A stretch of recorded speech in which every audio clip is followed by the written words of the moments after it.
Hello दोस्तों, welcome back to the channel of Sarang Gujarati Commerce Academy. कैसे हो आप सब लोग? आई होप आप सब लोग बहुत अच्छे होंगे। तो दोस्तों, अभी तक मैंने आपके 11th अकाउंट्स के 53 लेक्चर्स अपलोड किए हैं। आई होप आपने हर एक लेक्चर को पक्का देखा होगा।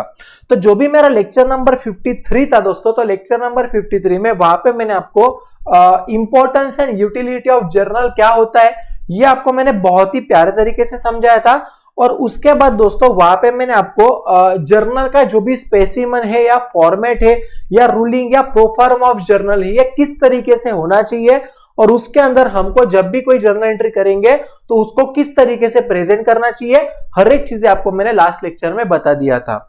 तो आज का जो भी अपना लेक्चर नंबर 54 होगा दोस्तों, तो आज के इस लेक्चर नंबर 54 में मैं आपको एक अगला प्यारा कॉन्सेप्ट सिखाऊंगा जिसका नाम है दोस्तों कास्टिंग ऑफ जर्नल। तो जल्दी से आ जाओ दोस्तों आपके टेक्स्ट बुक के पेज नंबर 53 के ऊपर। अभी अच्छे से ध्यान देना, पूरा कॉन्सेंट्रेट करना।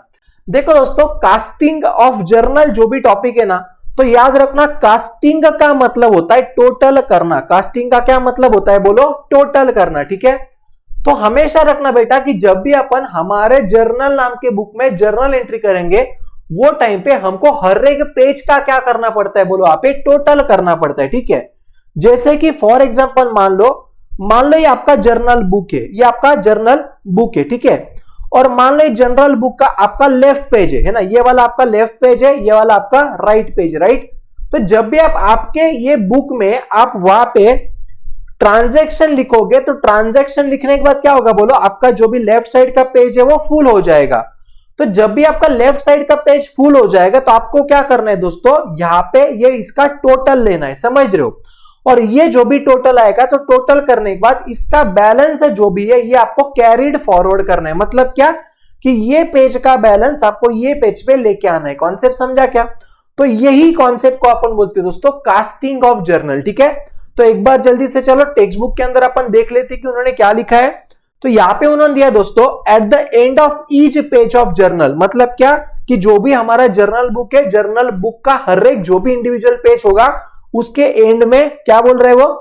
The total of debit amount and credit amount column is taken to check the arithmetical accuracy of the transaction, right. तो मैंने आपको कल के लेक्चर में बताया था कि बाबा जब भी अपन जर्नल बनाते हैं तो वहां पे हमारा डेबिट साइड जो भी होता है और जो भी हमारा क्रेडिट साइड होता है दोनों क्या चाहिए बोलो? वहां पे इक्वल चाहिए, कांस्टेंट चाहिए, राइट।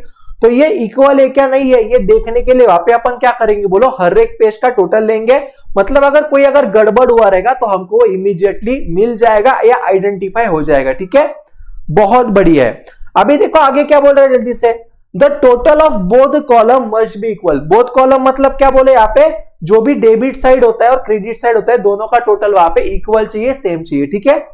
आगे क्या बोल रहे देखो, after recording journal entry at the end of each page total of amount columns is carried forward to the next page by writing the word CF in a particular column. मतलब क्या कि for example मान लो आपने left side का जो भी page है वहां पे आपने जर्नल एंट्री कर दिया, और वो करने के बाद आपको क्या करना है? तो लेफ्ट साइड के पेज का यहाँ पे टोटल लिखना है, और जितना भी आपका लेफ्ट साइड के पेज का टोटल आएगा वहां पे आपको CF लिखना है। CF का मतलब होता है कैरिड फॉरवर्ड। CF का क्या मतलब होता है बोलो?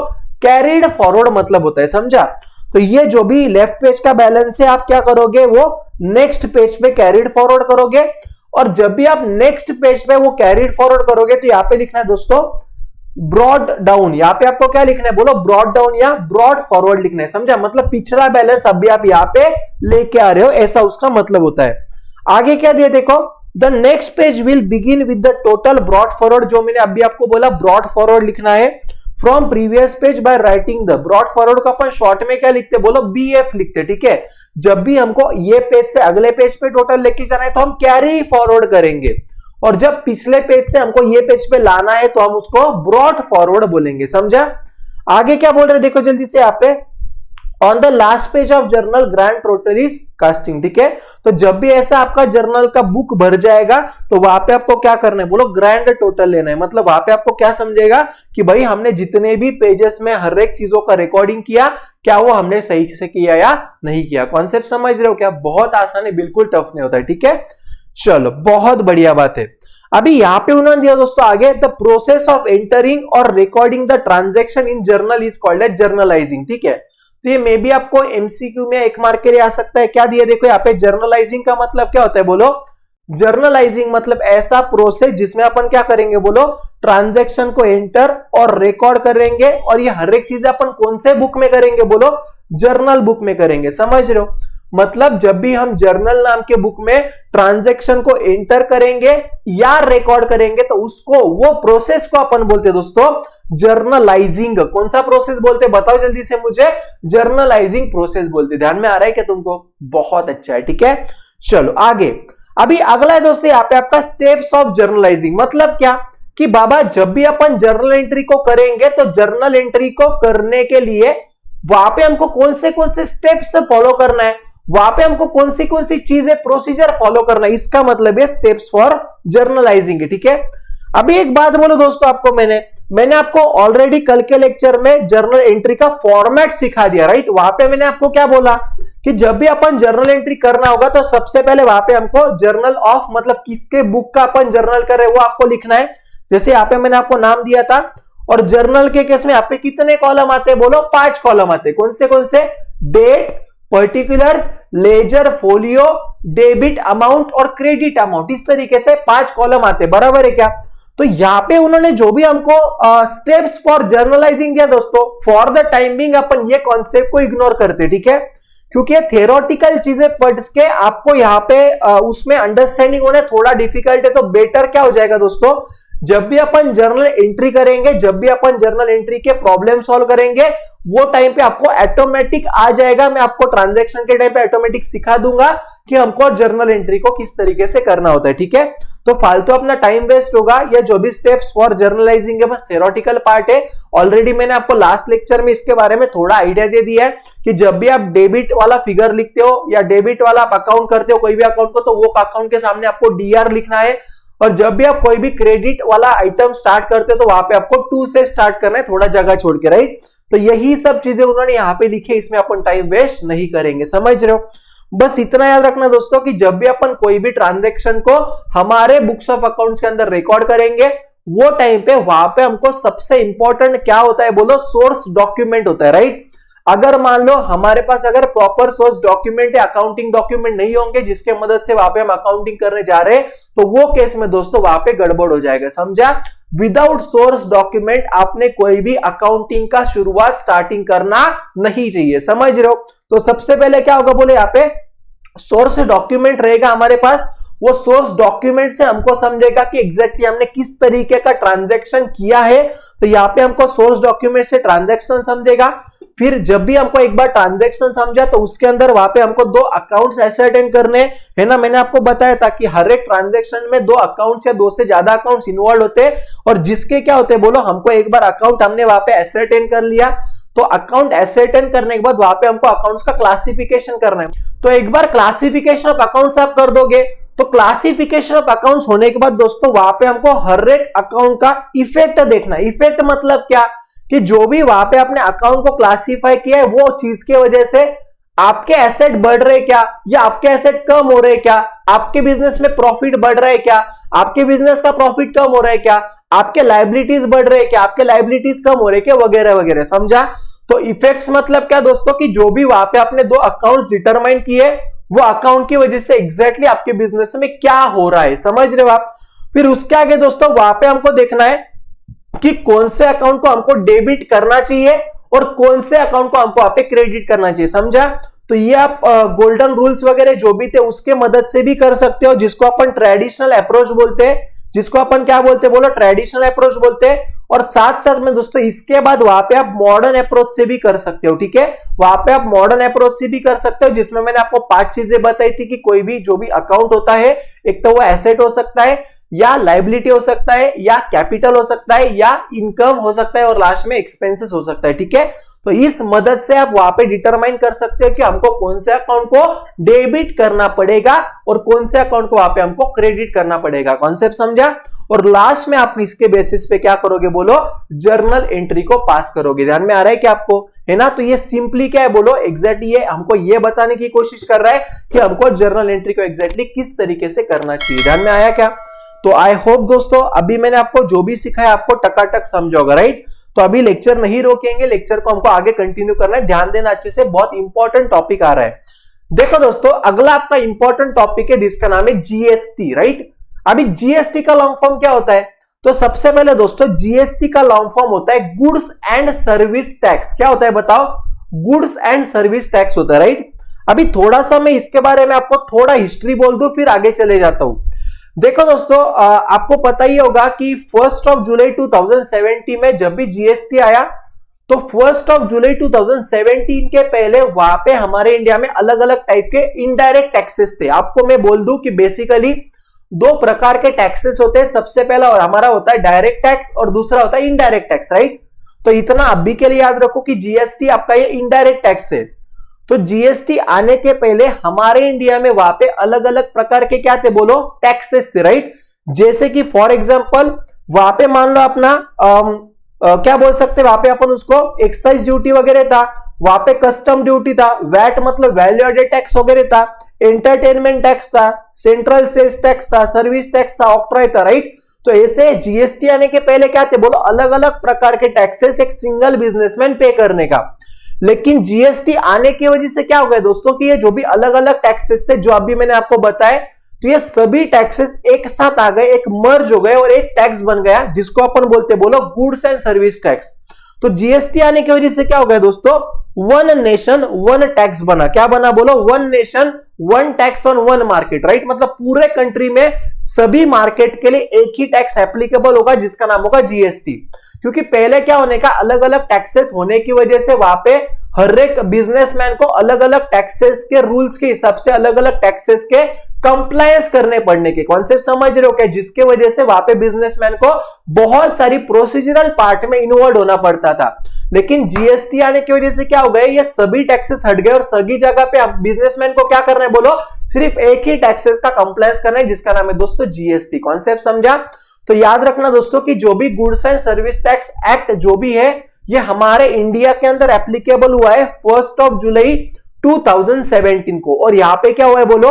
हमारे इंडिया में जितने भी इनडायरेक्ट टैक्सेस है, सभी इनडायरेक्ट टैक्सेस एक साथ आ गए, मर्ज हो गए और एक ही टैक्स बना, गुड्स एंड सर्विस टैक्स। ठीक है, तो याद रखना दोस्तों, जब भी मैं जीएसटी की बात करूंगा तो वहां पे कॉन्सेप्ट होता है जिसका नाम होता है दोस्तों एचएसएन कोड। एचएसएन का कोड का लॉन्ग फॉर्म होता है दोस्तों harmonise system of nomenclature code, right. इसका मतलब क्या होगा? तो यहाँ पे उन्होंने क्या किया है, जो भी अपने इकोनॉमी में गुड्स है तो हर एक गुड्स को वहां पे उन्होंने सेपरेट कोड दिया है, जिसकी वजह से वहां पे गवर्नमेंट को ध्यान में है कि एग्जैक्टली बिजनेसमैन कौन से टाइप के या कौन से गुड्स में यहाँ पे डील कर रहा है, तो उसके ऊपर कितना टैक्सेस चार्ज करना चाहिए, राइट। क्योंकि आगे जाके मैं आपको बताऊंगा कि जीएसटी भले टैक्स है कि, लेकिन जीएसटी के अंदर अलग अलग टैक्स के रेट उन्होंने दिए। जैसे कि फॉर एग्जांपल वहां पे 0% है, 5% है, 12% है, 18% है, 28% है। तो ऐसे गवर्नमेंट क्या कर रहा है बोलो? अलग अलग चीजों के ऊपर, अलग अलग कमोडिटी के ऊपर, अलग अलग सर्विसेज के ऊपर डिफरेंट परसेंटेज ऑफ टैक्स क्या करता है बोलो? चार्ज करता है। समझा? तो इसके लिए हमको क्या काम को आता है बोलो? एचएसएन कोड मतलब क्या? Harmonise system of nomenclature code. समझ रहे हो? तो वैसे ही सर्विस टैक्स में पहले एक कोड था जिसको अपन प्यार से एसएसी बोलने के, जिसका लॉन्ग फॉर्म था दोस्तों सर्विस अकाउंटिंग कोड। समझ रहे हो क्या? तो अभी आपको क्या याद रखना है बोलो? सबसे पहले आप याद रखना जीएसटी मतलब एक ऐसा इनडायरेक्ट टैक्स होता है जिसने क्या किया बोलो? हमारे इंडिया में पहले जितने भी इनडायरेक्ट टैक्स है सभी को एक कर दिया और अभी एक ही tax, one nation one market one tax concept रहा, जो एप्लीकेबल कब हुआ बोलो? 1 जुलाई 2017 को। समझा? और वहां पे एक कोड होता है जिसका नाम होता है HSN code, harmonised system of nomenclature code. समझा? अभी थोड़ा आगे जाता हूं, ध्यान देना। तो यहां पे उन्होंने ये टेबल में क्या किया दोस्तों? यहां पे उन्होंने टेबल में टैक्सेस के उन्होंने यहाँ पे टाइप दिए, राइट। मतलब कुछ यहाँ पे गुड्स ऐसे है जिसके ऊपर 0 रेट टैक्स लगता है, कुछ भी टैक्स नहीं लगता है। कुछ गुड्स ऐसे होते हैं जिसके ऊपर नॉमिनल लो रेटेड टैक्स लगता है। तो मैंने अभी आपको क्या बोला बोलो? कि जीएसटी भले एक ही टैक्स है लेकिन यहाँ पे अलग अलग उन्होंने टैक्स रेट दिए हुए। समझा? तो यहाँ पे अपन ज्यादा डिटेल में नहीं जाएंगे क्योंकि आपको काम का नहीं आने वाला एग्जाम में कुछ, लेकिन इतना याद रखो कि 0% में ऐसे गुड्स है जो इसेंशियल कमोडिटी मानी जाती है, राइट। तो वहां पे कुछ इसेंशियल गुड्स भी आएंगे, वहां पे कुछ इसेंशियल सर्विसेज भी आएंगे। जैसे कि फॉर एग्जांपल मान लो जो भी फ्रूट्स है, वेजिटेबल है, मिल्क है, ये जो भी गुड्स है इसके ऊपर हमको गवर्नमेंट 0% टैक्स मतलब टैक्स लगेगा क्या बोलो? नहीं लगेगा। और कुछ ऐसे सर्विसेज है जो हमारे लिए बहुत इंपॉर्टेंट है, जैसे कि फॉर एग्जांपल एजुकेशन है, हेल्थ केयर सर्विसेज है, एग्रीकल्चर रिलेटेड सर्विसेज है, रोड्स के वगैरह, पब्लिक लाइब्रेरी वगैरह, ये सब क्या है बोलो 0%, मतलब इसके ऊपर जीएसटी लगता है क्या बोलो, नहीं लगता है। कॉन्सेप्ट समझा। आगे यहाँ पे 5%, 5% में ऐसे चीजें जो हमारे कॉमनली यूज गुड्स है, राइट, जैसे कि फॉर एग्जांपल एलपीजी गैस जो भी है, टी है, फ्रोजन वेजिटेबल्स है, कॉफी है, और वैसे ही सर्विसेज में वहां पे उन्होंने अलग अलग सर्विसेज डाली, जैसे रेलवे है, बस है, टैक्सी है, एक्सेट्रा एक्सेट्रा, ठीक है। वैसे ही 12% में देखो क्या बोल रहा है, 12% में वहां पे कंज्यूमर गुड्स जो भी, जैसे कि बटर है, घी है, ड्राई फ्रूट है, जाम है, जेली है, सॉस है, और सर्विसेज में वैसे क्या printing job work, guest house services related construction business etcetera etcetera. आपको मैं बोल दूं दोस्तों, आपके एग्जाम में कुछ ये आने वाला नहीं है, बस ये अपन जनरल नॉलेज के लिए एक बार देख रहे, ठीक है। 18% में यहाँ पे मोस्ट क्या बोल सकते हैं, यहाँ पे अपन ऐसे गुड्स जो बहुत ज्यादा गुड्स यहाँ पे 18% में जो कॉमनली यूज होते हैं वो यहाँ पे आए हैं, जैसे कि मार्बल है, ग्रेनाइट है, परफ्यूम है, मेटल ये आइटम्स है, सीसीटीवी, मॉनिटर, प्रिंटर, कंप्यूटर। और अगर मैं सर्विसेज की बात करूं तो यहाँ पे courier service, circus, drama, cinema, exhibition, currency exchange, broker services etcetera, ये सब आपका कहां पे आता है बोलो 18% में आता है। और लास्ट में हाईली रेटेड, तो वहां पे जो भी लग्जरियस प्रोडक्ट वगैरह होते हैं या पान मसाला वगैरह, राइट, जिसको गवर्नमेंट को सपोर्ट नहीं करना है, टोबैको रिलेटेड आइटम्स। और लास्ट में सर्विसेज में जो भी 5 स्टार सर्विसेज होती है, airport services, race horse, amusement park, water park etcetera, IPL games वगैरह, ये जो भी हाईली कैटेगरी के जो भी चीजें रहती, लग्जरियस आइटम जो भी होते हैं, उसके ऊपर गवर्नमेंट ने यहाँ पे मैक्सिमम टैक्सेस लगाए हुए, ठीक है। तो ये जो भी टैक्स और टाइप से गवर्नमेंट ने ही हमको बताए हैं। और याद रखना कि जीएसटी के अंदर अभी भी जो भी इलेक्ट्रिसिटी है, लाइट बिल वगैरह, पेट्रोल डीजल वगैरह अभी कंसीडर नहीं किया है। कॉन्सेप्ट समझा। तो बस इसमें से हमको याद रखने जैसा क्या था बोलो, कि पहले के जमाने में अलग अलग इनडायरेक्ट टैक्सेस थे, अभी जीएसटी आया और वहां पे अलग अलग रेट्स ऑफ टैक्सेस वाले जीएसटी रहते हैं। वहां पे 5 प्रकार होते हैं, 0%, 5%, 12%, 18% और 28%। कॉन्सेप्ट समझा क्या। तो आज के लिए इतना ही दोस्तों। जो भी अपना नेक्स्ट लेक्चर होगा, तो नेक्स्ट लेक्चर में वहां पे मैं आपको एग्जाम्पल नंबर 1 जो भी है वहां से अपन स्टार्ट कर देंगे, ठीक है। तो गाइज, अगर आपको वीडियो अच्छे लगे तो वीडियो को पक्का लाइक करो, चैनल पे नए रहेंगे तो पक्का सब्सक्राइब करो, आपके जितने भी फ्रेंड्स है पक्का उनको शेयर कर देना। और डिस्क्रिप्शन में वहां पे मैंने अपने एकेडमी का टेलीग्राम ग्रुप, व्हाट्सएप ग्रुप और अपने एप्लीकेशन का लिंक दिया है, वो डाउनलोड करना और कमेंट करते जाओ कि आपको कैसे लग रहे लेक्चर्स, ठीक है। तो दैट्स इट फॉर टुडे दोस्तों, मिलते हैं अगले लेक्चर में एकदम नए जोश और नए जुनून के साथ, ठीक है। तब तक के लिए बाय बाय दोस्तों, टाटा।